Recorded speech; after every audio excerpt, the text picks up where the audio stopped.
de 9. ¿Conoces a un tal Santiago Bulat? Mi amigo querido, Santiago Bulat. O sea, nuestro amigo, sí, es Bulat, no Bulat, perdón. Querido Santiago, un enorme placer, economista de los más encumbrados de Invest. Un placer. Julieta Tarrés, Paulino Rodríguez te saludan. Buen día. ¿Cómo andan, amigos queridos? Un abrazo grande, muy buen día. Muy buen día. Bueno, primera pregunta mía, todo de Juli después. La economía, ¿dónde está? ¿Amesetada? ¿Empezando la recuperación después de la caída de febrero? ¿En qué punto? ¿O sigue a dos velocidades? Independientemente de lo que pase, la gente va a tener percepciones encontradas dependiendo del metro cuadrado en el que se encuentre.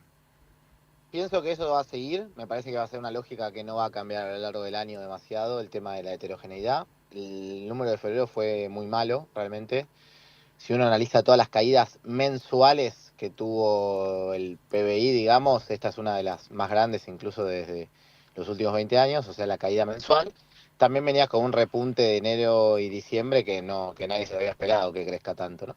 Claro. Para mí marzo ya empieza a pegar la vuelta de todas maneras. Para mí marzo va a dar un número positivo, sobre todo porque tuviste los datos anticipados, nos muestran que la recaudación de IVA en lo que no es aduanero, sino lo que es DGI, vino mejor, despachos de cemento mejor, índice de la construcción mejor, patentamiento de autos mejor.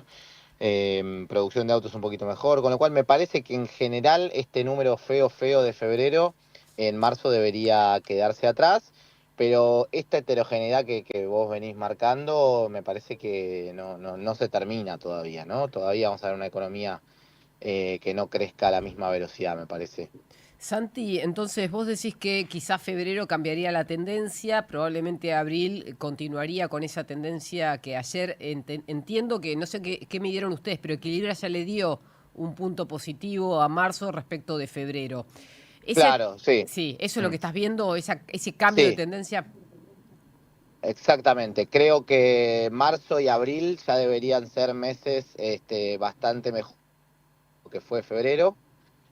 Obviamente yo veo que el salario no va a tener una gran recuperación y para mí ahí hay algo de lo Claro. que te digo que consumo quizás no va a ser el gran dinamizador de esto, pero me parece que la tasa de interés un poco más baja, con un dólar que todavía está calmo y demás, me parece que lleva a a ciertos sectores que estaban más endeudados a bajar la tasa de endeudamiento. Incluso creo que marzo va a mostrarnos el pico de morosidad. Eso que veíamos viendo nosotros de hasta dónde crece la morosidad, me parece que en marzo vamos a estar viendo el peor momento y ahí se termina, digamos, ¿no? Me pareciera que desde ahí empieza ya a bajar. Claro, se termina Y todas son significa señales. que desciende, no Eso. que se termina. Claro, Claro. claro, exactamente, perdón, que la morosidad como que empieza a descender, empieza a encontrar como ese pico que tuvo tan alto, ¿no? Entonces eso me parece que son las señales de, bueno, estuviste en un periodo bastante complicado de actividad y empezás de alguna manera a ver dónde está dónde pegás la vuelta, ¿no? Entonces eso me parece que es importante. O sea que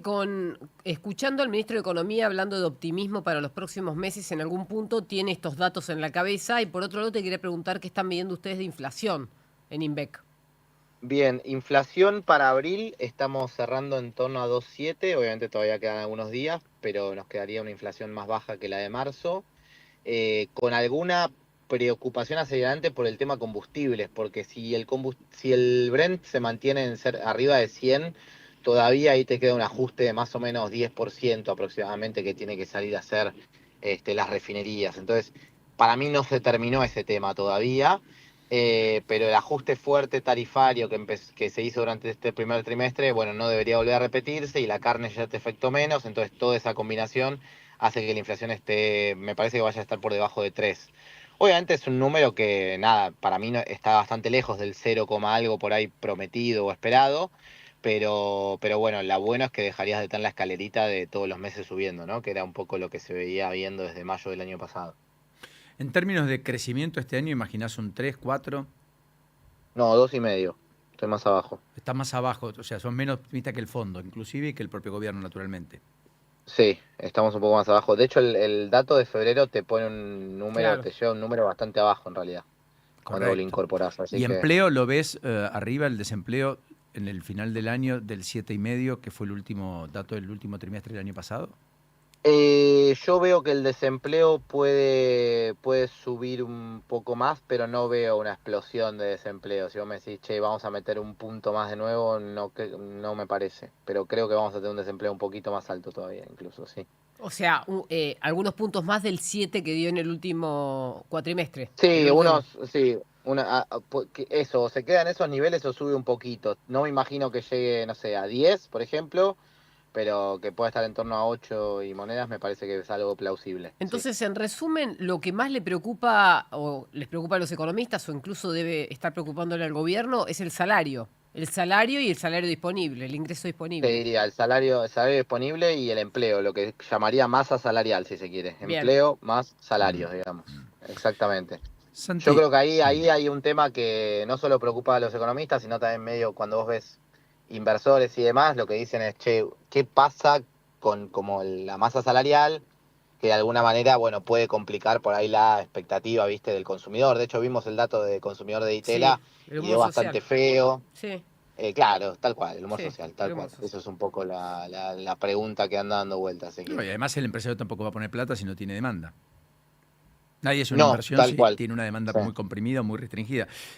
Salvo las inversiones naturalmente de aquello que es de mediano y largo plazo, energía, minería, agroindustria, que tiene un perfil exportador y demás. La pregunta del millón todavía sigue siendo en el ámbito económico, si en dólar a 1.400 es un dólar competitivo o no. Perdón que vuelvo sobre esto.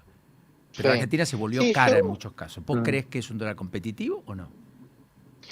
yo me hago dos preguntas con el tema del dólar como para ordenar el debate, si se quiere. Primero, la pregunta que me hago es, che, este dólar, ¿por qué está ahí abajo y por qué no se mueve, no? Digamos, ¿puede mantenerse ahí mucho tiempo más? Esa es la primera pregunta. Y la segunda pregunta que me hago es, bueno, ¿qué complicaciones tiene para varios sectores tener el dólar ahí abajo, no? Porque digo, si uno ve el dólar de la convertibilidad en su momento, antes del 97, era un dólar a 1.330 más o menos. Y hoy estamos hablando de un dólar un poquito abajo de 1.400, o sea, no está tan lejos de aquel dólar.